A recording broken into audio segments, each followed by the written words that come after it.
the song, never gonna do the same for you. What's up, guys? It's Donna here, And Holly. and you're listening to Teaser Talk. On switch, turn the song, never gonna do the same. You hit the on switch, turn the song, never gonna do the same for you. With these power lights. Hey everyone, I'm here with Kryz Reid with Third Eye Blind. How are you today? Very well, thank you very much. How are you? I am doing fantastic. So we're here catching you guys on the Summer of God's tour, and almost the end of it, right? How many stops do you guys have left? Which one is this? Hold on, you can edit this crap. Tomorrow we're doing the Houston show. Yeah. Tomorrow's Saturday. Yes. And then on Sunday we fly to Phoenix. Wow. We have 3 days off in Phoenix. And then we do 4 shows. And that's it. And then me and Steven, our singer, and Danny, Steven's tech, we all live in San Francisco, so we're going to ride our bus, which we've never done before. And Steven's never done it in his entire career. He was like, I'm going to ride the bus. And I was like, where's it going to drop us? And he was like, at our houses. Just like the absolute baller move. The fucking tour bus pulls up and you open the door and you're like, all right, see you guys. You have a little suitcase you roll away? Roll out your suitcase and you're home. Yeah, so it's the ballerest thing to do. I hope you document that with much of your techie gadgets. Are you going to document that trip? You're goddamn right I will, Holly. Yeah, absolutely, man. Yeah, all of that. Yeah. Very cool. Well, how has the tour been so far? Fab. Either we're getting older or I'm taking on too many things to do at the moment, but I feel like we've less time. We used to have, it felt like we had more time. We'd get up and do a bunch of shit. We'd go take cycles. We'd all, like the 3EB cycle gang, we'd all get our bikes and fucking cycle around after sound check and all that shit. And I was just talking to our front of house engineer Robert the other day, and I was like, I was at front of house with him and we were listening to the guitar tones and talking through some stuff like that. And I was going, we used to do this every day. And he was like, I know, man, where did all the fucking time go? And I was like, I don't know. Yeah. But so the tour has been fab. The show's been going fucking great, and all of that. But yeah, I'm just like, I seem to be moving from crisis to crisis every day. I'm kind of going, oh, I gotta do this now, and then I gotta go do this. And that guy doesn't help at all. Brad, yeah, our drummer. We just rip on each other every day, all day. That's awesome. Yeah, that's how we say good morning to each other. Is that? Oh, that's a great way. Yeah. I'm flipping off Brad with my finger. Podcast listeners. Well, cool. Let's talk about you. So, like, you're not like a founding member of Third Eye Blind. So, how did you get into this band? Because of fucking Brad. Fucking Brad. Yeah, we played in a band in LA together, and then I'm talking about you, and then and then he invited me to come and try out for Third Eye Blind, didn't you? And we did a show in Hawaii together. He just called me up and was like, hey, how's your year looking? And I was like, huh? And then he goes, we got a show on Saturday in Hawaii. You want to come out and do that with us? And I was like, okay. And I'd have to go learn the songs because I never heard of Third Eye Blind before. Really? I grew up in Dublin, in Ireland, yeah. and they're not a big band over there. So, yeah, so I was just like, oh, just go learn the songs then. And he sent me a set list, and I just learned the songs, and then turned up and met Steven. And like the first time I met Steven, he was like, you know, hey man, you know, and he's really tall. And I was like, hey, how's it going? And he's like, Steven. And I was like, Kryz, like that. I was like, going like this, and then Brad goes, that's our singer. Like, yeah. So, yeah, so that was it. We tried it. And then after the show on the Saturday or whatever, Steven said, all right, you got the gig. Go back to Dublin, grab your guitars. And that was like 10 years ago in February. So. And that was all history from there, right? That's awesome. It's all, yeah, it's just been a fucking roller coaster. It's amazing, yeah. It's great. Yeah, it's interesting to see how, like, I guess you already had to connect with Brad, but it was interesting to see you guys just literally just went on, just did it. Yeah. This was the band. That's cool. Yeah, it wasn't for a few weeks before I realized how big the band were. Yeah. I was like, God, Brad's band are really big. We were playing a gig and there was fucking loads of people singing along. I was like, huh? Whoa. pretty big. pretty cool. Yeah, it's just pretty cool. So yeah. That's awesome. Mm-hmm. So obviously, for you to learn the set list or to learn that music within the short amount of time, you're very talented Yes, musically. I'm phenomenally talented. Absolutely. I'm glad you brought that up. I'm stating the obvious here. Well, the funny thing is, I learned the songs by ear. I just sat down and worked them out. And there's loads of weird tunings and all kinds of crazy shit like that. And I was going, it's really interesting. So I learned them all like that. And then, like I said, a few weeks later, I found out how big the band were. And I was like, oh, for fuck's sake. So I went on like the internet and there was like a whole bunch. Is it alright to curse on this? Yes, podcast? Yeah, yes. I'm just checking. Fuck. Yeah. Because it's hard to get me. You're totally cool. So I went on the internet then and I was like, fuck, there's like loads of people Yeah. have already worked out these songs. Like there's loads of tabs and all that crap online. So I went and checked myself and I was like, oh yeah, I'm right. So yeah. Very cool. Yeah, it was cool. So what got you into music? Probably my dad. I mean, I'd say like my dad and Prince. Yeah, very Right? cool. Because my dad's a music nut. He's just a big music fan. He's got tons of records and a big hi-fi system, and he's a photographer. So I get all of that stuff from my dad as well. But my dad can't sing or play an instrument or anything like that, you know? My mum can sing, and then me and my brother were just obsessed with music since we were kids. For me, it was like Prince. When I saw Prince, I was like, that. I want to do that. I want to go to there. So, yeah, just Prince. I just listened to Prince obsessively from like the age of 9 until probably 14 or 15. And so it was just Prince all the way, and then I heard Guns N' Roses. And Oh, then, yeah. And then I heard the Red Hot Chili Peppers, and they seemed to be putting Prince and Guns N' Roses together. Yeah. And I was like, God damn my people. And yeah, it just went on from there. That's amazing. That's amazing musical influences. How did you take, like, when Prince had passed? How did that affect you? Oh, yeah, just total fucking shock for Yeah. like probably a week, like, and then one day I just started I like had a major like sobbing session. Yeah. And yeah, it was like, yeah, it was really impactful when he passed. Because I just thought that we'd always have Prince, you know what I Yeah. mean? And like Bowie was a shock, but like Bowie was hiding cancer, you know what I mean? Nobody knew that. So that was just like terrible, but for whatever reason, and he was older and all the rest of it, for whatever reason I was like really sad when David Bowie passed. But like Prince was like my everything, like when I was growing up. I was like, I would save my pocket money to buy Prince records, like, you know what I mean? Yeah. And it would take a long time. I didn't grow up in a rich family. It would take a long time for me to save up that money, and it would be just buying the next record that he already, you know, because when I discovered him, he was like into like Purple Rain. Yeah. Was when I came across Prince. So there were all these records that he'd already released. Yeah. And I was like, it's like a treasure trove of stuff, you know what I mean? It's like, it's the guy I love, and there's all that stuff that he's done. And so I just went back to the beginning, and you couldn't even get those records in Ireland back then. So my family would go to the UK for a holiday, like, you know, go see your cousins and drive around and stuff like that. It's like a cheap holiday, you know what I mean? And I'd save up my pocket money for the holidays, and I'd go to like the big record store in London and buy fucking like the next Prince record that I didn't have, you know what I mean? Yeah. And then I'd put it on and listen to it. So I was fucking obsessed with it. Yeah. That's amazing.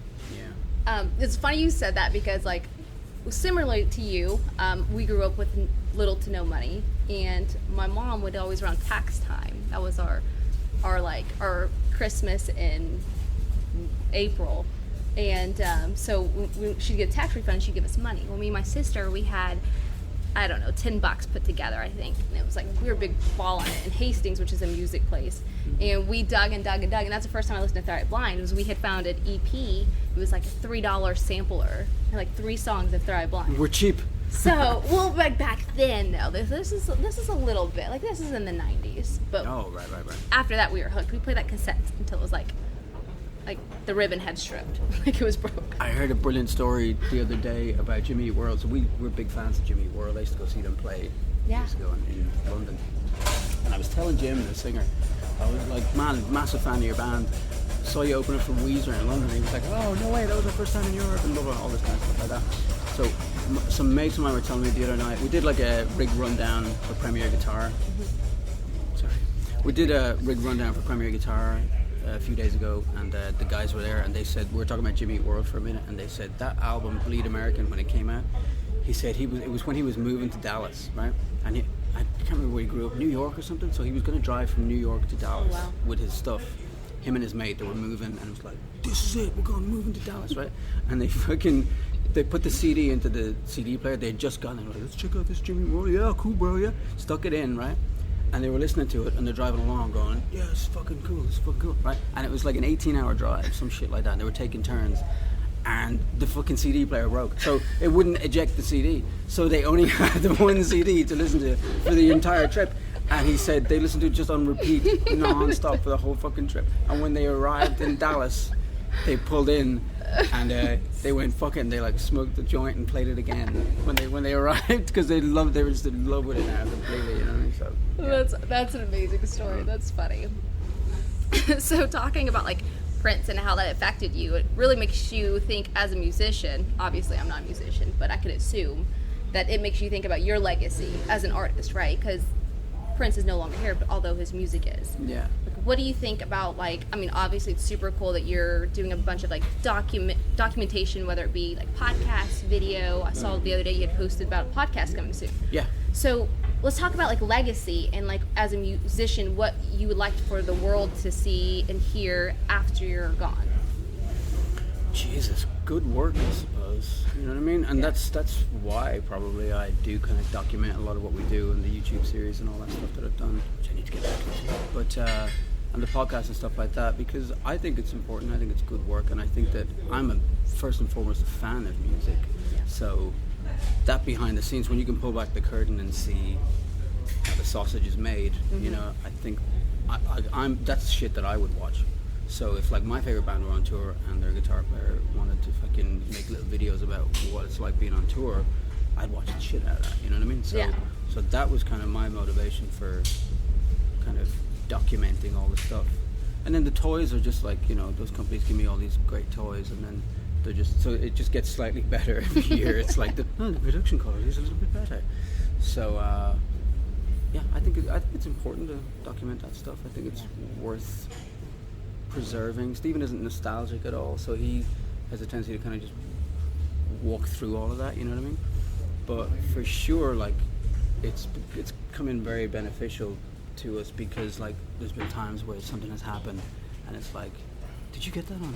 Did you get that? And I'm like, I got it. And then we have like this amazing thing, you know. That's happened several times. So That's awesome. I think with technology, it's almost like a double-sided sword. Like, we've gotten so used to taking those pictures and shooting those videos, but we never do anything with them. We never print them. We never develop them. We never, I don't know, broadcast them. Well, so. yes, it's the whole thing about digital media, but it's the way people consume consume media now is like the 4-hour news cycle, you know? It's like, that's the greatest movie I've ever seen in my life. What's next? Yeah. You know? Instant gratification. Whereas, like, it used to be I'd listen to a Prince record, it's all I had to listen to for fucking 4 months. Yeah. You know what I mean? So it was like, you would just lionize every inch of the fucking record sleeve, and you know, every single lyric and every single bit of everything. You'd roll up the sleeve that had all the lyrics to it. Yeah, and sing along. The most embarrassing story, not embarrassing really, but I was like 9 or 10 years old, and I was listening to the Let's Go Crazy single, but it was the 12-inch single. You know, when they had the extended mix, right? They had that shit, and it was on there. And then on the other side, it had this song called Erotic City, right? And it's like this classic famous B-side of Prince's that everybody fucking loves, and it's just this groaning fucking, you know, monotonous beat, just hypnotic fucking dance tune. And he's got his voice like slowed down a fifth or something, so he's all like, it's all spooky and weird and fucking sexy, right? And I thought it was amazing, and I'm like listening to it like that with my fucking headphones on, right? And my dad walks by, and my dad's so into music that he wants to, you know, encourage, and he's like, you know, oh hey, oh, what you listening to, right?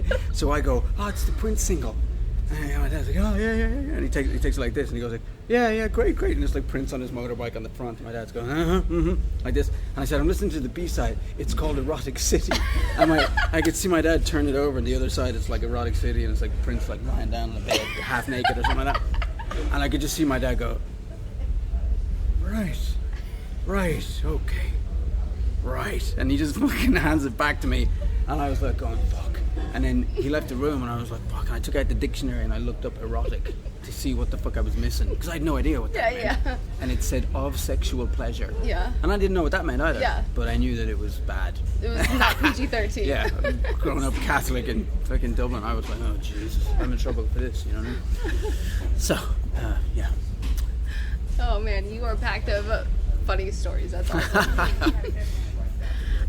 So cool. Let's talk about. You guys dropped a single yesterday. Let's talk We about did. that. We dropped a single yesterday. Yeah, Screamer. It's the title track. Oh, there's Rico. Hey, Rico. Sorry, I'll see you in a minute. Hey, John Marie. I'll see you in a minute. Yeah. Thanks, man. That's the guy who complains about us playing here. He lives in downtown Dallas. What the fuck was I saying? Yeah, Screamer. We just dropped that yesterday. It's the title track and the first track off our new record. So you give us little details about like how it was composed. Well, yeah, message behind it? Well, so we were working with a producer called Colin Creevy for the last couple of years, and he kind of became like a sixth member of the band sort of thing. He would go out to the studio for a few weeks, and he'd be there with us every day. So we'd hang out every day, and you know, he's just one of our mates. Became one of the brothers. And then our previous keyboard player, Alex Kopp, wanted to go on and do some other things. So he felt it was time to move on. So Colin was the natural replacement, as it were. It's like he didn't play any keyboards when he joined, but he started taking piano lessons and stuff like that. He plays guitar quite well, and he's an amazing singer, like Chris Caraba or somebody. He sings like that, you know what I mean? So, and we were writing all these songs with him. So, like, you know, the majority of the record has been written with Colin. Like, Colin has written like the majority of the new record, I'm pretty sure. I don't know, I need to look at the actual stuff, but he's been around for all the recording and the production side of it, and yeah, he's just a little fucking wizard. So Screamer is the title track for the record, and it's the opening track on our tour. So you'll be at the show tonight? Yeah, so the first song you'll hear us play tonight is Screamer. Now, we don't play a lot of it because it's a brand new song and no one's fucking heard it yet. Well, they've all heard it now, but so we just play like kind of like the beginning and the end. Yeah. Basically, we skip the whole middle bit. And then we go into another song, The Kids, which is track 2 on the new record. So, yeah, it's super exciting. It's a pretty heavy pumping song, big thick riff, and yeah, you'll hear it later. Very cool. When are you guys gonna drop that album? Oh, and Alexis Krauss is on it. I should fucking say that, shouldn't I? And we just shot a video for it the other day, and she flew in to do the video with us in Nashville. We shot the video, and it's a lot of people screaming at each other. Not kidding. It's intense, man. When you get a bunch of actors together, and then you're like, and now I want you to scream at that person. It's like scream therapy or something like that. And when Alexis Krauss fucking screams, man, it's like wine glasses were smashing. It's fucking so intense. I was like, everybody was going, oh my God, don't do that again. So, but she's lovely. She's a dote. Did you scream? No, I didn't. I went to the video shoot. Steve wanted me to just be around and to kind of, you know, do my usual shit because we'll always use that footage. And the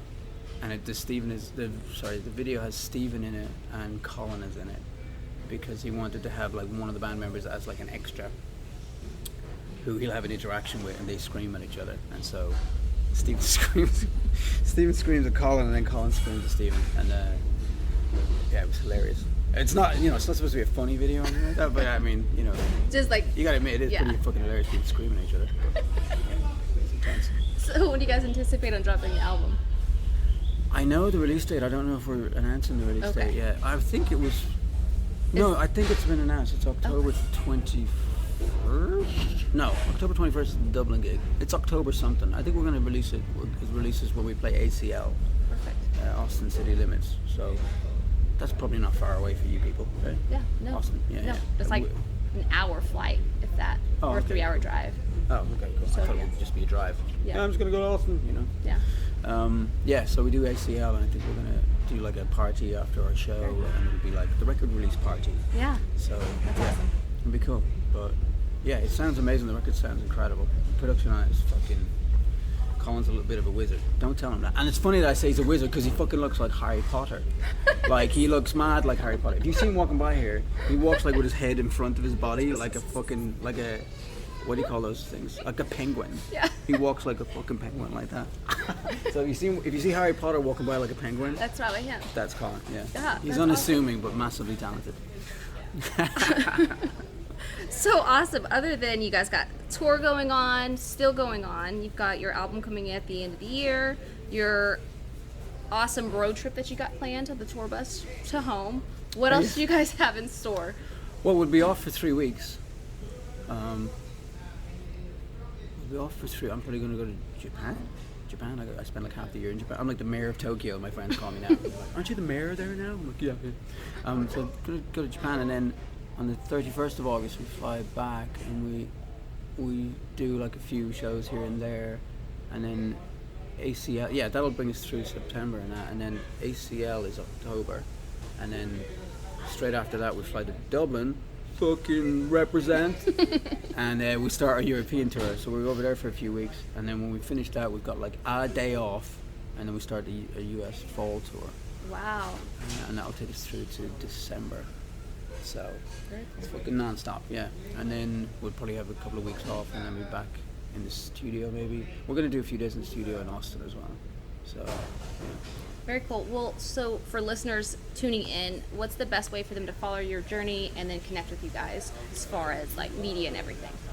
I mean, there's the website is like a central hub, but whatever way people discover their music, they tend to keep it like that. Do you know what I mean? So if we're on Spotify, if you use Spotify and we say the new single's out, they're going to go to Spotify. Yeah. So if I say check it out on YouTube, they're going to be like, well, but I've got Spotify. You know what I mean? So it's funny, people consume where they live. You know what I mean? So so the best place to find it is wherever you find good music. Doesn't that sound kind of cheesy, but that's kind of true. Yeah. Do you know what I mean? We're not like, it's not a singular platform or anything like that. It'll be out everywhere. Also YouTube, we're doing like a lot of video work right now. Very cool. And so there's going to be videos for every song on this record. Awesome. And we may or may not release all of those the same day that the album gets released. Just be like, you know, like a Netflix special. Yeah. Here's all of it. You know. What? Do this weekend. Yeah, binge this shit. You know, and then tomorrow you'll be watching fucking Stranger Things season 4. You know what I mean? Right? So it's the way people consume now. So yeah, the website's a good spot, thirdofmine.com, to centralize everything. Yeah. And then YouTube, and then our Twitter and Instagram. You know, and it's all just Third Eye Blind. Yeah. Very cool. Well, I appreciate you taking the time to sit down with us. Absolute pleasure. We hope you enjoyed this episode of Teaser Talk. We look forward to seeing you next Teaser Talk Tuesday. Be sure to subscribe so you don't miss it.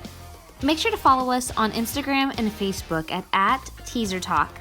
This way we can keep up with you guys until the next episode.